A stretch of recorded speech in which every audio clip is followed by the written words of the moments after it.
इधर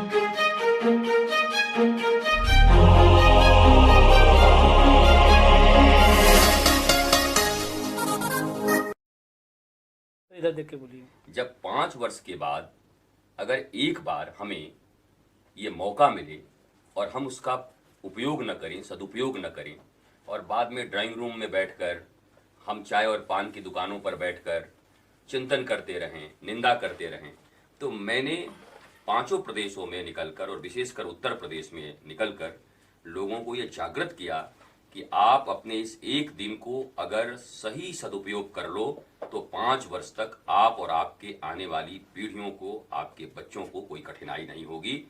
आपके मन के योग्य एक सरकार आएगी और आपके समस्याओं से आपको निजात दिलाएगी। सदगुरु जी, मैं एक सवाल आपसे और पूछना चाहूंगा कि जिस तरह से समाज में जो सामरिक समरसता है वो कम होती जा रही है, उस पर आपका क्या कहना है? उसे कैसे दूर किया जा सकता है? देखिए, ये सब बातें बेसिक तौर पर आपको जाननी होंगी। जिस देश में अपनी शिक्षा पद्धति नहीं है, जो देश कॉन्वेंट संस्कृति में जी रहा है, 1858 में बनाए हुए अंग्रेजों के गुलाम मानसिकता की शिक्षा पद्धति को हम पढ़ने वाले लोग हैं, उसके बाद भी हम समरसता की बात करते हैं। हर देश के पास अपनी संस्कृति होती है, अपनी शिक्षा होती है, अपना संस्कार होता है। भारत इतना प्राचीन सनातन राष्ट्र होते हुए भी अपनी शिक्षा पद्धति भी खो चुका है, गुरुकुल खो चुके हैं, अपनी संस्कृति खो रहा है, अपने संस्कार खो रहा है। और जब ये तीनों चीजें खो जाती हैं तो समरसता मिटती है।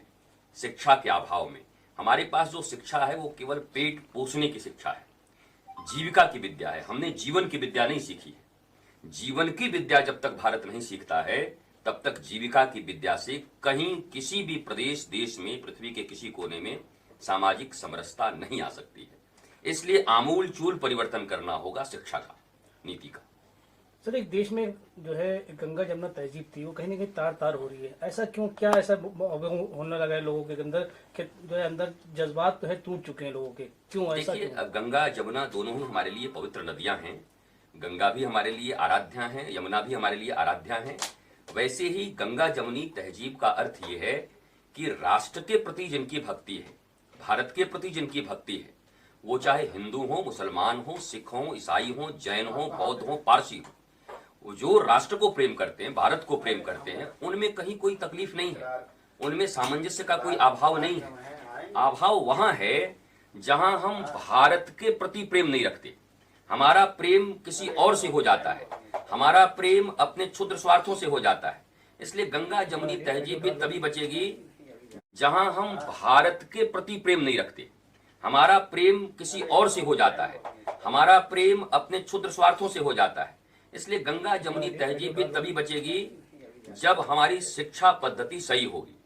आप अंग्रेजों की शिक्षा पद्धति पढ़कर गंगा जमुनी तहजीब को नहीं बचा सकते, और जो लोग नहीं बचा रहे हैं उनसे आपको प्रश्न करना चाहिए कि क्यों नहीं बचा रहे हैं। तो बहुत अहम सवाल ये है कि जो पहले जो महात्माओं की, बुजुर्गों की जो इज्जत होती थी वो कहीं ना कहीं विफल होती चली जा रही, क्या कारण है सर? मैंने आपको कहा शिक्षा पद्धति का अभाव। जब आप अशिक्षित होंगे, मैं भारत को लिटरेट मानता हूं, एजुकेटेड नहीं मानता। 2 + 2 = 4। Is it knowledge? ये कोई नॉलेज है? ये एक इंफॉर्मेशन है। लेकिन नॉलेज का अर्थ क्या है? हु एम आई? मैं यहां क्यों आया हूं, क्या कर रहा हूं और मुझे क्या करना चाहिए, इस बात का ही जिसे बोध नहीं है, आप उनसे बुजुर्गों और संतों के प्रति और माता पिता के प्रति और राष्ट्र के प्रति सम्मान का अगर भाव रखेंगे दें, ये कदापि संभव नहीं है। हमारी शिक्षा पद्धति बच्चों को पहले क्लास से जब तक राष्ट्र के प्रति भक्ति, अपने बुजुर्गों के प्रति भक्ति का पाठ नहीं पढ़ाया जाता, बूढ़े तोते राम राम नहीं बोलते, तो बड़े होने के बाद वो संस्कारी हो जाएंगे, ये संभव नहीं है। तो प्रारंभ से ही कच्चे बांस की तरह हमारी शिक्षा पद्धति को पूर्णतः सनातन संस्कृति से जोड़ करके अगर पढ़ाया जाए। सनातन से आप ये मत समझना कि हिंदू अलग मुसलमान अलग। सनातन का अर्थ है वह जो पहले भी था, आज भी है और सदा रहेगा। और ये पद्धति हिंदुत्व जीवन पद्धति है। हिंदुत्व कोई धर्म नहीं था, हिंदू कोई धर्म नहीं है, हिंदुत्व एक जीवन पद्धति है। और पूरा का पूरा भारतवर्ष हिंदुत्व जीवन पद्धति में जीता है। ये तो कुछ स्वार्थी लोग तुष्टीकरण की नीति अपना करके विगत 70 सालों से तुष्टीकरण की नीति अपना करके न तो अल्पसंख्यकों का भला कर सके और न ही बहुसंख्यकों का भला कर सके, न ही भारतवर्ष का भला कर सके। अब मुझे लगता है भारत जागृत हो रहा है, भारत जागृत हो रहा है। वास्तव में गंगा जमुनी संस्कृति अब तहजीब सामने आएगी क्योंकि अब तक जो तहजीब थी वो भय के कारण था, तुष्टीकरण के कारण था। अब शिक्षा के कारण जो आएगी वो टिकाऊ होगी। इस पद्धति को अगर देखा जाए तो आगे चलकर सनातन धर्म जो इतिहास रहा है उस इतिहास को आज की तारीख में संस्कृति बच्चे भूलते जा रहे हैं। इसको अगर औचित्य तौर से सही किया जाए तो कैसे सही हो सकती है? देखिए, मेरा प्रश्न, आपके प्रश्न चाहे जितने हो, मेरा जवाब एक होगा।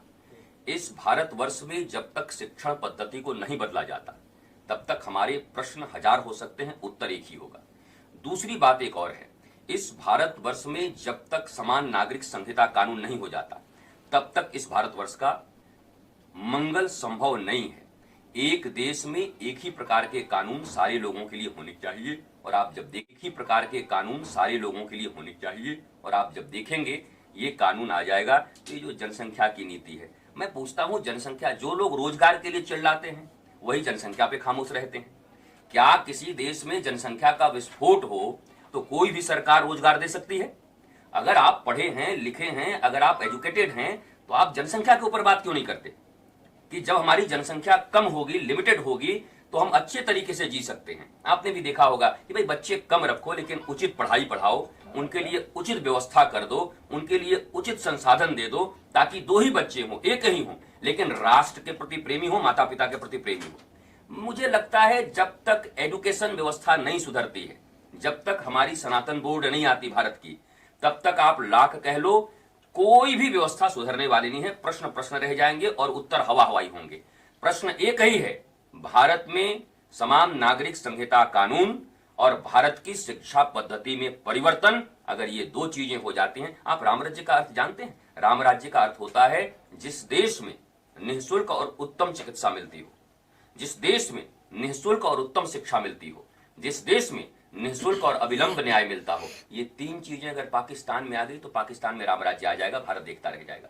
ये तीनों चीजों को भारत को एडॉप्ट करना होगा, हिंदुस्तान को, चाहे उत्तर प्रदेश को।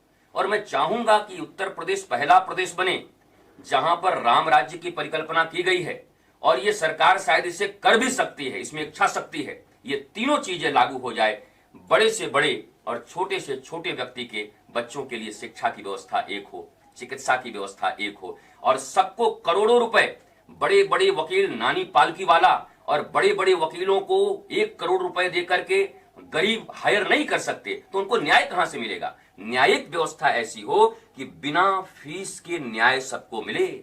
ये तीन चीजें जहां होंगी, आपने कालिदास का रघुवंशम नहीं पढ़ा है, भारत की संस्कृति बहुत समृद्ध है। जो पढ़े हैं उनको पता है कि अगर राम जी के अनुसार भारत की जीवन पद्धति बनाई जाए तो शायद इतनी समरसता, इतना आनंद और इतना आह्लाद किसी देश में नहीं आ सकता। देखिए, मैं देश के लिए एक ही बात कहूंगा कि आपने बहुत अच्छा मतदान किया है, और भी जब मतदान के समय आए तो आप ऐसे ही मतदान किया करें। और अब सरकार के साथ कंधे से कंधा मिलाकर के, क्योंकि कोई सरकार केवल काम नहीं कर सकती, जनता जब तक साथ में खड़ी ना हो, तो जनता को 5 वर्ष तक सरकार के साथ मिलकर अपनी मूलभूत सुविधाओं के लिए सरकार से वार्ता करते रहनी चाहिए। कंधे से कंधा मिलाकर के उनकी योजनाओं में अपनी सहभागिता देनी चाहिए। भारत में भ्रष्टाचार 0% हो जाए, उसके बाद भारत के विकास से भारत को कोई रोक नहीं सकता। उत्तर प्रदेश उत्तम प्रदेश बने।